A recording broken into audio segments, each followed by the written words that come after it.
Greetings and peace. I hope you and yours are doing well today, wherever you might be watching this from. Now, the title of today's presentation will be The Teachings of Paramahansa Yogananda in comparison to spiritual Masonic teachings. Paramahansa Yogananda is a great spiritual teacher and guide whom I've been aware of since 2013 or 14. There was a job I was working in the Philadelphia area, and one of the clientels had introduced me after listening to my thoughts on mindfulness and being one with all races and religions, and he introduced me to Paramahansa Yogananda. And as time went on, my life went on the Masonic path, the path of Sufism and Islam, and I found many similarities and correlations to all of these different paths, and I wanted to offer my interpretation to the best of my ability of what Paramahansa Yogananda was trying to teach humanity. So I hope you're able to take something away from this presentation, and I thank you all for always sticking by me and with patience and love and taking the time to understand my point of view and where I'm coming from with these videos and presentations. So much love to all of you, and I hope you gained something from this. Paramahansa Yogananda was born as Mukunda Lal Ghosh from the Ghosh family, and he was born January 5, 1983, in British India at that time, in the Bengal region. And he had lived up to March 7, 1952, where he had spent the last remaining 32 years of his life in America as a teacher, as a guide, as a guru. He's somebody that, through his self-realization centers, brought the aspect of Kriya Yoga to America with the blessings of his teacher, Sri Yukteswar Giri, who was sent basically as a representative of those masters to spread those teachings in the West. And he was somebody who's basically known as the father and the one who introduced yoga in particular to the Western countries. And when he came here, he had went on a tour as a teacher. He released his autobiography. Even President Calvin Coolidge in 1927 brought him to the White House in terms of him being the first prominent Indian from India to come and be able to explain his teachings and give his guide and knowledge. Now, this is after Swami Vivekananda, because Swami Vivekananda was also in America in 1916 at the conference of the world religions. So this is a little after him, as the continuation of the Eastern teachers coming here to the West to give guidance to humanity in their own way. And by the end of his life, he had so many centers and teachers and guides that were passing his teachings on. And in his life, growing up in the Bengali family of the Kyasta family, he grew up and he always had a different view of the world.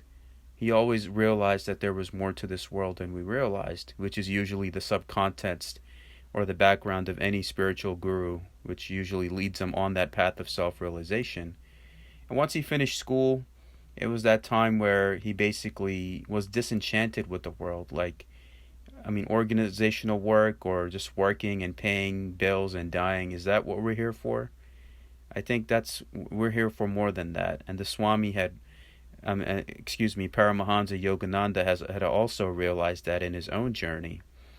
So in the aspect of him meeting his guru and just learning and teaching and meditating, and him coming to America was when he had been in such deep meditation, was when he got into that aspect of meditation, he had that vision of coming to America.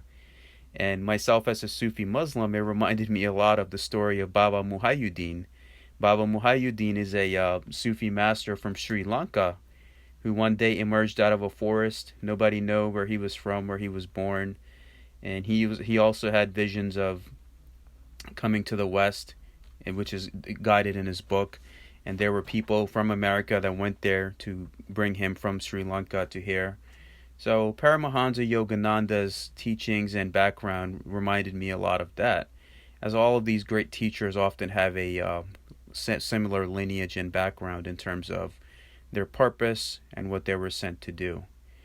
And even here in America, he had attracted many on the aspect of bringing people together, especially at a time in the 1950s and 40s and 30s, the time that he was in America, when there was racism and other stuff going on, and he was teaching the oneness of all races and religions. So it was great what he did at that time, where his teachings are still needed today, even in the post 2021 world in America, where people have still not gotten their act together in terms of race and religion and seeing the oneness of all paths. So this is the reason why I was inspired to teach Swami's message. And how I'm going to teach his message is I picked out 7 of his quotes, the one that stood out to me. And as a Sufi Muslim, as a Freemason, I give my own interpretation through my own ways of what the Swami was trying to teach in terms of his Kriya Yoga and some of his quotes that he had. So I hope you're able to gain something from that also, to pass on his teachings and keep his memory alive. The main thing that stood out about Swami's teachings from Kriya Yoga was the path of the prana. And this reminded me a lot of Swami Vivekananda's prana, akasha, and kalpas, which were basically the Vedic principles of energy, the 369, which he had passed on to Nikola Tesla to basically guide him to look into those things. So prana is basically the breath, and you have to master the breath. So you have to basically be in this position of mindfulness, stillness, path of the prana to guide it from your lower chakras all the way up to the crown to get that God realization. You have the sun center, single eye, moon center, the mouth of God, the medulla oblongata, Mercury chakra, Venus, Mars, Jupiter, Saturn, Earth chakra having a lower and solar and lunar side. So in Sufi Islam, the aspect of the sun is referred as masculine, while the moon is referred as feminine. So it's that aspect of mastering the breath within your own physical vessel as the divine feminine and masculine, and to basically have that serpentine energy around you, with the Kundalini serpentine energy coiling up all the way up to your crown chakra, and you getting that realization. So in terms of the Sufi point of view, you're also taught to meditate and breathe the name Hu, Allahu. So what Paramahansa Yogananda is teaching in the Kriya Yoga really stood out to me in that way, and I wanted to share that in this presentation of mastering the breath, mindfulness, stillness, and how he himself explained that those that are traumatized with deep trauma, deep spiritual wounds, if they can master their breath and expand their heart and breath with each, I guess, exhale and inhale of the prana, then you can heal many aspects of your soul and the physical vessel, which has been tarnished in any way, shape, or form in this lifetime. Now we'll explain the 7 quotes that I picked out from Paramahansa Yogananda and give my own Sufi and Masonic interpretation of it. Now the first one is, being infinite, God cannot be limited to any form, human or stone, yet God is manifest in all forms. One can rightly say that God manifests in everyone as well as in great saints, for God is present in all. And this beautiful quote reminds me of the Masonic teaching of the point within a circle. You have the point within the circle, which is the grand architect of the universe, Almighty God, all-seeing, all-knowing. And around that circle are all the faiths and philosophies and religions and different points of views that are out there, all leading back to that one true source. And it's an honor and a privilege that we are in that aspect of seeing the oneness of everything, which I also covered all of these religions as well to teach and compare them to Masonic teachings to basically tell people that everyone is teaching the same thing. No one is condemned to hell. You can't condemn anyone. It's the aspect of seeing the oneness and love for everyone. And to see this person's following the same code of conduct, that person is following the same. As long as you do good by yourself and others, that's what only truly matters. You have one mountaintop, but many different paths to get to that mountaintop. If I'm here in a specific area, I know there's five to six different ways for where I'm at currently to get to New York City. So it doesn't matter which way I take out of those 6 or 7 ways. It's all going to lead me to the same destination. And that's what Paramahansa Yogananda was teaching, is the oneness that we will only have peace in our life and in this world and in humanity is when we see others with the same love and respect that we see with our families and ourselves. And from the Sufi point of view, you have the concept of Allah. Allah is the only reality. The 99 names of Allah, one being Allahad. Everything is one. No matter what, everything is leading back to that same source. And on top of that, Paramahansa Yogananda also had a vision of Krishna from the Hindu perspective. And one of Krishna's quotes in the Bhagavad Gita is that no matter what path you follow, it all leads back to me. So ultimately, Almighty God is this, and the world that we're in is a continuous, never-ending source of energy. Somehow, some way, we always come back and exist in some way. And it's just interesting, all these synchronicities that we have. And even what Rumi mentioned one time, that I was a mineral, then I became a plant, then I was an animal, then I became a man, then angel, then back to God. God being the only reality. And how Sufis, when we pass away, we say to Allah we belong, and to Him we shall return. So the aspect is that no matter what, you will always exist in some way. We let this current human life and the egos of it isolate us from ourselves, from our relationships, from the people that we love, just for the sake of us feeling quote-unquote secure. But in the short human life, you're trying to do that, you basically end up alone. Because that darkness is trying to, or what we call the shaitan, the darkness is trying to divide you from your family, your friends, the people that love you, potential spouses, because it's telling you to stay away from everybody. Just worry about yourself, the aspect of individualism, what we see in the West. And that's why Paramahansa Yogananda's mission brought him to the West, because the reality is that if you want spiritual teachings and teachings of oneness and goodness, it's in the East. But if it's, material fulfillment, then that's in the West. So that's what brought him to the West, to teach people. Even now, to this day, in 2021, we have this aspect of egos and darkness and people being separated from each other, women not trusting men, men not trusting women, people still divided with each other over race and religion. You have the aspect of those with egos and being targeted by the darkness, thinking that they're feeling safe in this short life, not knowing it could end at any moment. Then what happened to your safety and security when you could have opened up your heart and surrendered to God and all the great things that were meant for you?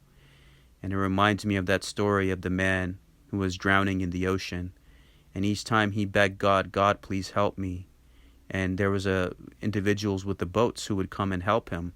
One time he asked God for help. The boat came. He refused the help. Second time the help came. He refused. Third time it came and he refused. And the fourth time he ended up drowning. And when he asked God, God, I asked you for help. Why didn't you send me? He said, I did send you help, but it was you who refused to accept that.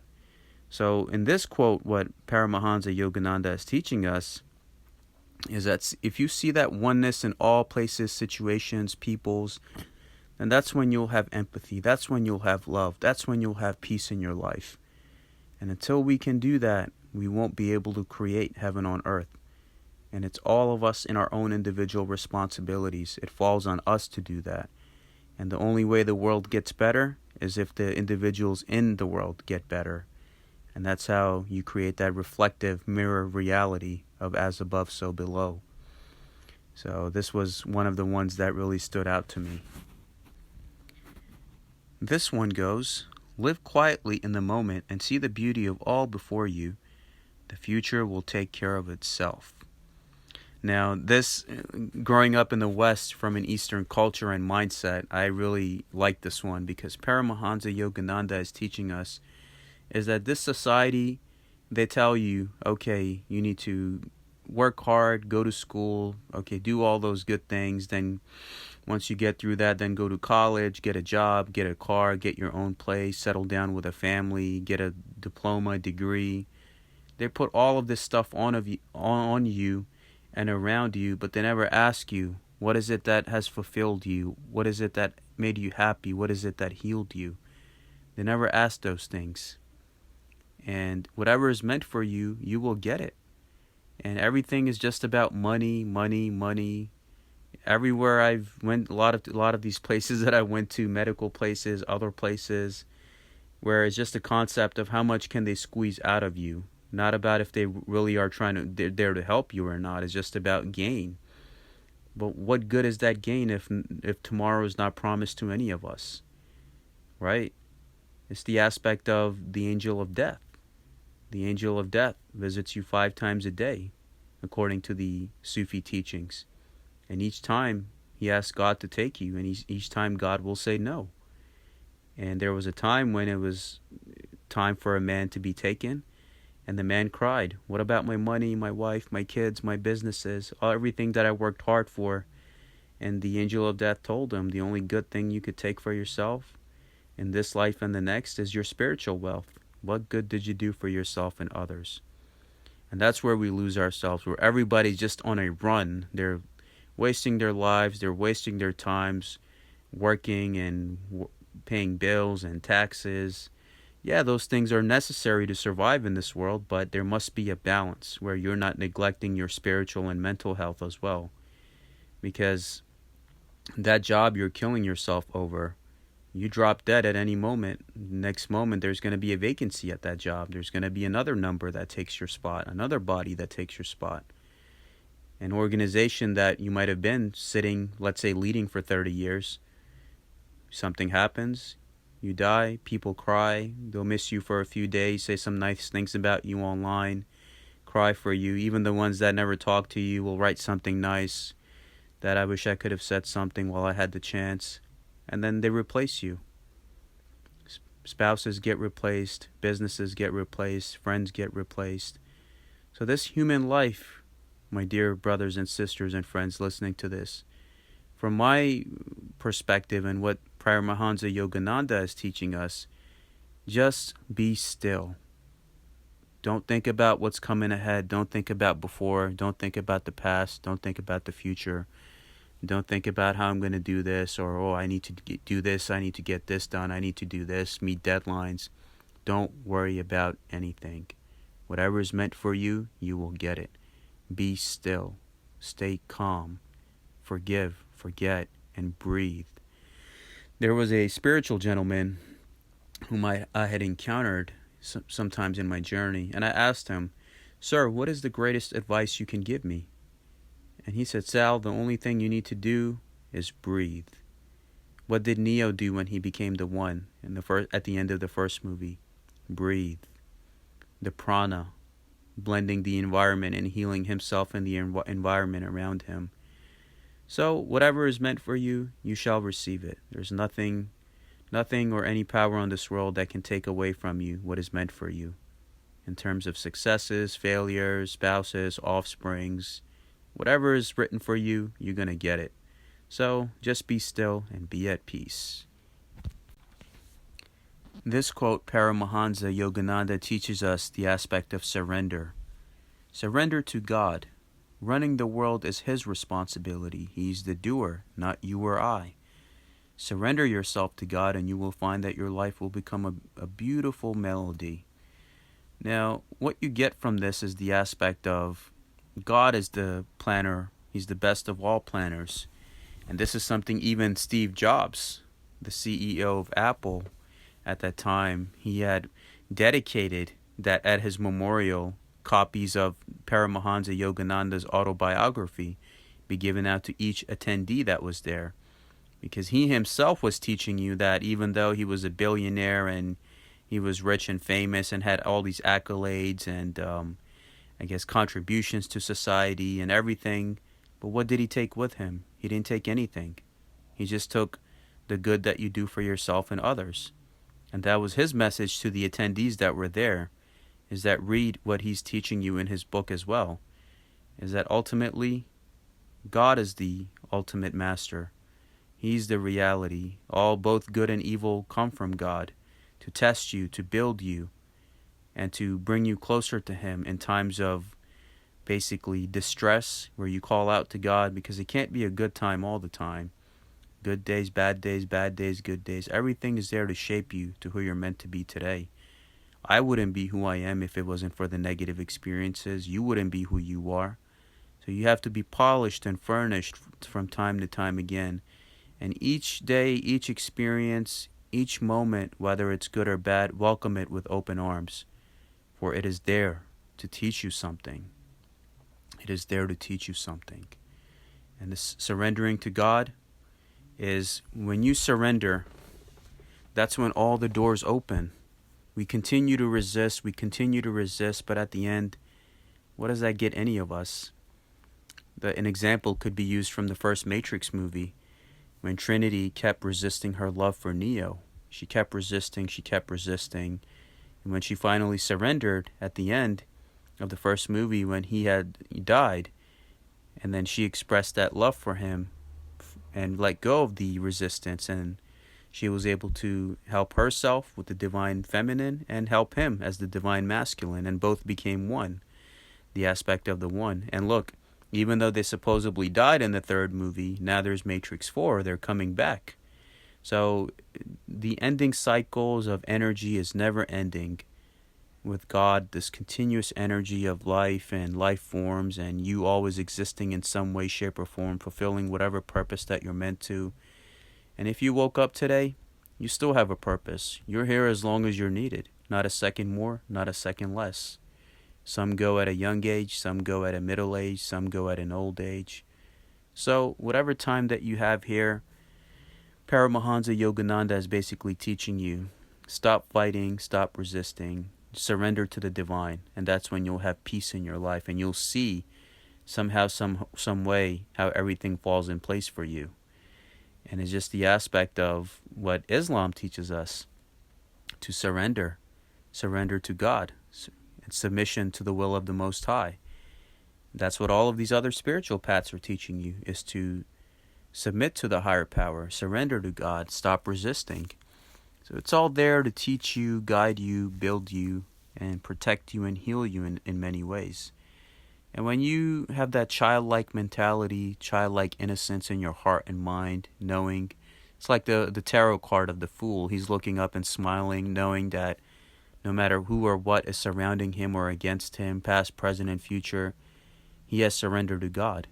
And God will make sure that his life plays out like a beautiful melody. And your life is a canvas being painted by God in a beautiful tapestry of colors and patterns, which is to be celebrated, not worried with ego, resentment, or feeling the need to be secure while you have isolated yourself from all those that love you. So surrendering to God is going to do nothing but benefit you. And that I can tell you from my personal experience. So Paramahansa Yogananda is teaching you to surrender to the higher power in whatever way, shape, or form you may perceive it. Sufism is telling you the same thing from the Islamic perspective, to submit to the divine, submission, the aspect of Islam. Freemasonry, the Mason is to put his faith in God and to know that everything shall work out for you accordingly, and to let go the worries and resentment of this world and the darkness and the agents of chaos that are also in all races, religions, and countries of the world, who are there to divide you from your fellow man and put these materialistic worries where you're throwing each other under the bus to gain positions, titles, monies, and at the end, you'll see where that gets you. When I go to the graveyard, doesn't matter if they were white, black, rich, poor, Muslim, Christian, they're all in the same graves. In the aspect of even recently, you have billionaires getting divorced. So it's not about materialism or individualism.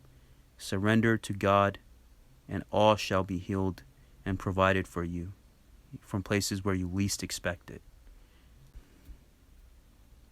This is another one of my favorite quotes where Paramahansa Yogananda is teaching us the value of spiritual wealth.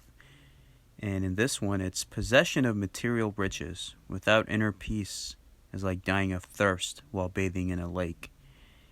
And it just goes to show you the reality of this world. From a Sufi perspective, it reminds me from a quote from Imam Ali, who has said that he who sells this life for the next loses either of them. You have these people that are involved in all of these different industries. They sell themselves, they sell their family and friends out to be rich and famous, have all this money, and at the end, what does it get them? Right? with the story of the angel of death when he comes and gets you. And the man was crying, "What about my wife, my kids, my money, my businesses?" He said, "No, you can't take any of that with you. It's about what good did you do for yourself and others." And then he was shown a flashback of his entire life like a movie in front of his eyes by the command of God to show him, these are the people you hurt. These are the people you stepped over. These are the people that you targeted with your predatory gains for monetary values. And how even you see here, they're just trying to squeeze you out of everything, wherever you go, whatever you're trying to do. And that's when that man realized that he had wasted his life, even though he was a big shot. And in this world, people will remember him. But what comes after is what truly determines your reality. So it's basically what Paramahansa Yogananda is teaching us, that even though you're in a lake, you're dying of thirst. Because you don't know. You've been fed this illusion of this life here in the West about individualism, about materialism, just worry about yourself or just cover your own self, forget about the other people. When it comes time of, let's say everyone is promising to be friends and mates only during good times, but when bad times come, they have a lack of commitment, they get scared and run away. So that's when you don't have spiritual fulfillment, you don't have spiritual wealth, you don't have that spiritual fortitude in your foundation for you to test both good times and bad times with someone by your side or within your own being if you're a healing soul.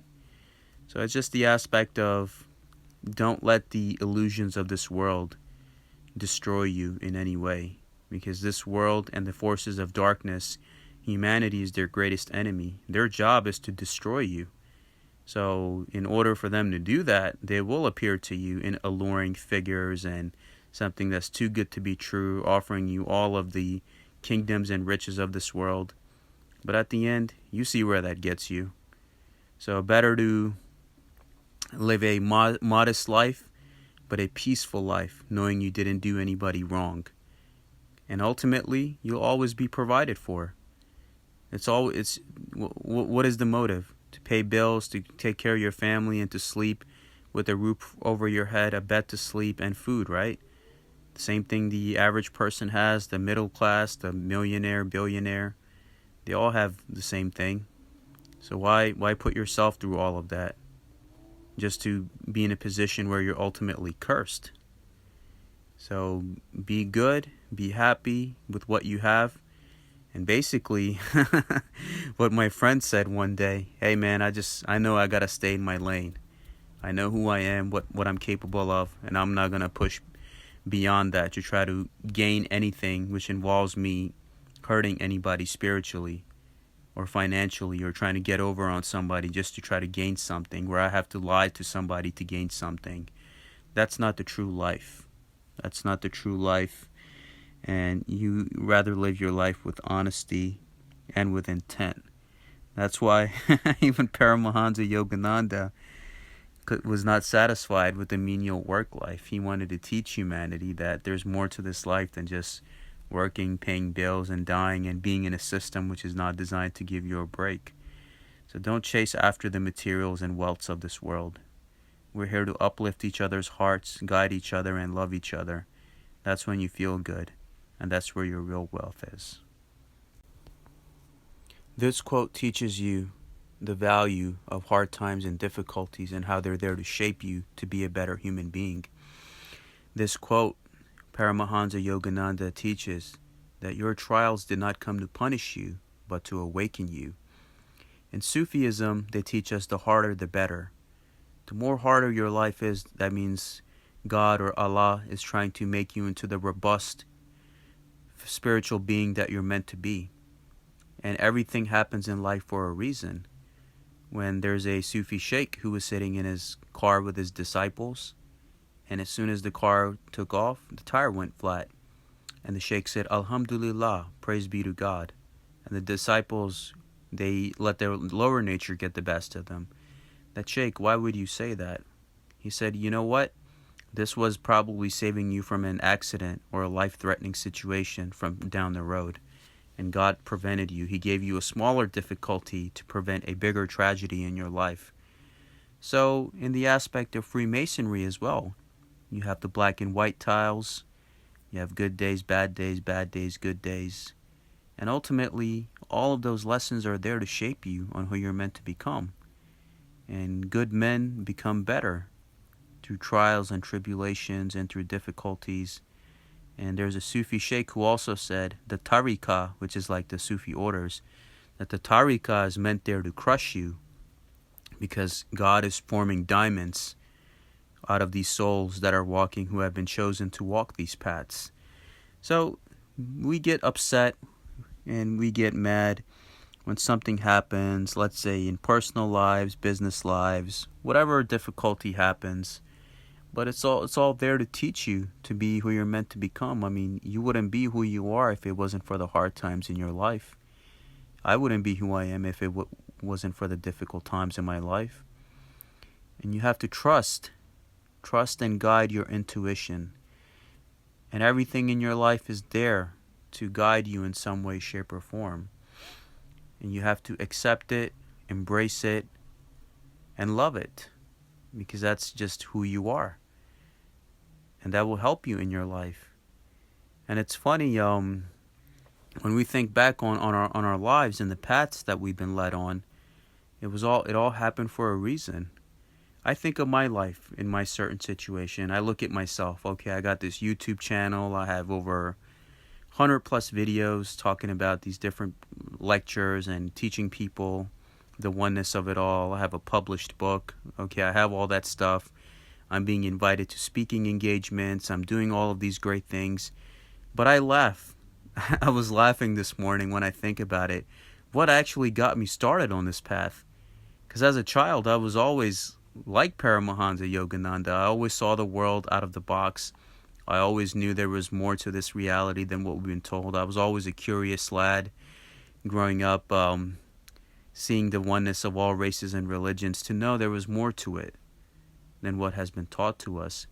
But what ultimately pushed me on this path was in 9th grade, because it's funny, number 9 comes up again.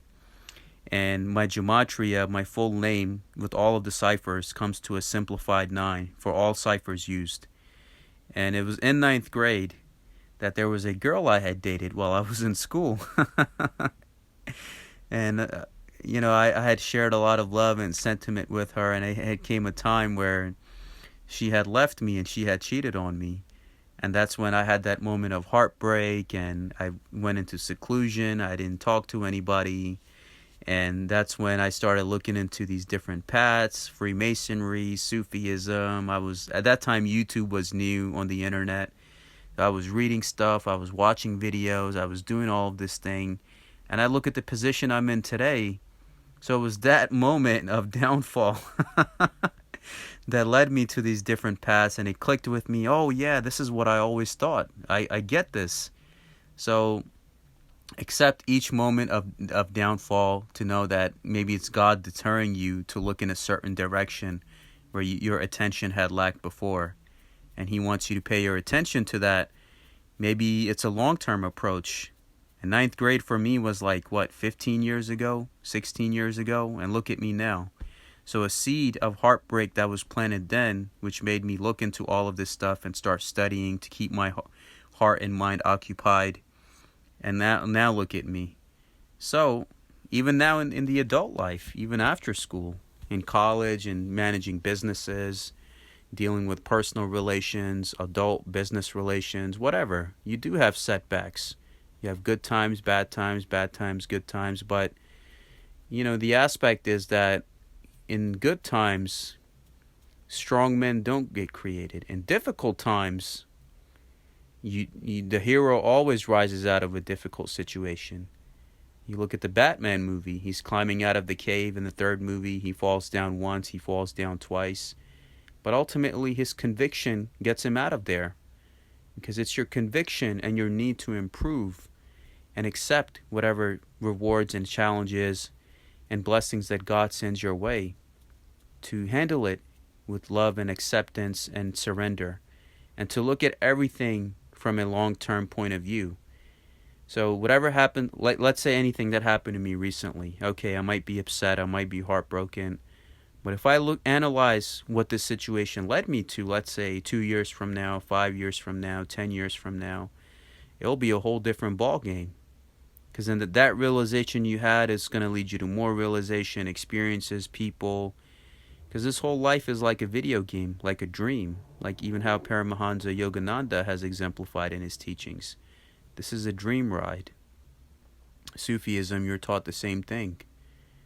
And even in Freemasonry, make the most of life while you have it.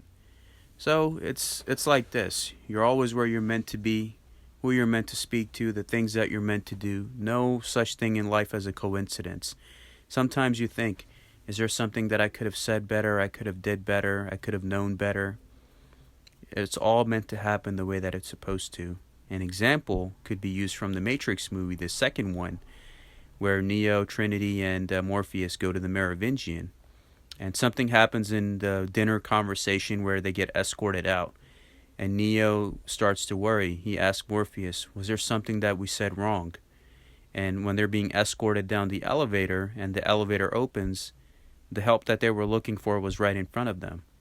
So there's no such thing as any mistakes or tragedies or accidents. It's all meant to play out the way that it's meant to play out, with God as the painter and our life on the canvas being painted with the good and bad, all there to guide us and teach us in some way. And that's what Paramahansa Yogananda is teaching us, is that don't let any difficulties or trials deviate you away from your purpose, the people that you love, who you are, and what you stand for. Because that's what I've seen here in the West. In good times, everyone's with you. Mates, friends, associates. Bad times come, they all run away. So the true mantle and character and test of an individual is one who upholds their smile, their positivity and conviction and value and will through all of those phases. In this one, Paramahansa Yogananda is teaching us the aspect of being spiritually rich, not materialistically, in what this life teaches us. It is spiritual poverty, not material lack, that lies at the core of all human suffering. And what is this life? Money, degrees, titles. And anybody mentions the word money in front of me, I just get turned off. I just like talking to people and helping people and doing what I can for people. And in this life, it's not just in America, but in other places too. It's just about what can you gain out of the other person to help yourself. Or every time you sit with somebody, it's always a piss measuring contest about who's got more accolades, accomplishments, who knows more people, who's got the more networking. What's any of that going to do to help me? It's about spiritual fulfillment, that what good did I do for myself and others? I go to sleep happy every night. I've been in so many difficult situations in my life. I got through all of it. What Paramahansa Yogananda teaches us is that when you surrender to God, your life will be a beautiful melody. And when you do good for yourself and others, then that spiritual richness of your heart, mind, body, and soul will help you survive any obstacle in your life. Why worry? Why be in separation from the people that you love with that 3-letter word ego? And it destroys everything and everyone around you just to please you. And in the end, you end up alone in this dream realm. And it's basically about the spiritual fulfillment and happiness within yourself. Why is there so much suffering? Supposedly we're advanced beings, right? With our technology and our access to information, instant gratification, apps for driving services, food, streaming services, video games, technology, knowledge, advancements in AI, science, health. But I don't see any of that out here. I still see people suffering. Spouses are afraid to commit to each other. It's all about individualism and me, and not the other person. About what can I gain from this other person and cover my own self and throw these other people under the bus. People are afraid to look at each other. You have this fear-based mind control by the agents of chaos that also exist in all races, religions, countries, and groups of the world, who want to see humanity at odds and destroy each other and not see the oneness of all paths and the oneness of the human family. So, with that in mind, we are still very spiritually backwards as a civilization and as human beings. even though we have all of this stuff available at our fingertips. We have to be better. We have to know better, think better, and do better with this short life that we've been given. And that's what Paramahansa Yogananda is teaching you, is that if you want to be rich, be spiritually rich, because that's something that you could take with your next life. The final, and one of my most favorite quotes, is, "There is a magnet in your heart that will attract true friends. That magnet is unselfishness, thinking of others first. When you learn to live for others, they will live for you." And in Sufism, God teaches us that he who makes his friend and brother happy, he has made God happy. In Freemasonry, you have to be your brother's keeper, because if your brother is happy, then the Grand Architect is happy, because we're all mirror reflections and manifestations of that one true source energy of divinity manifested in these different physical avatars, trying to love and understand each other.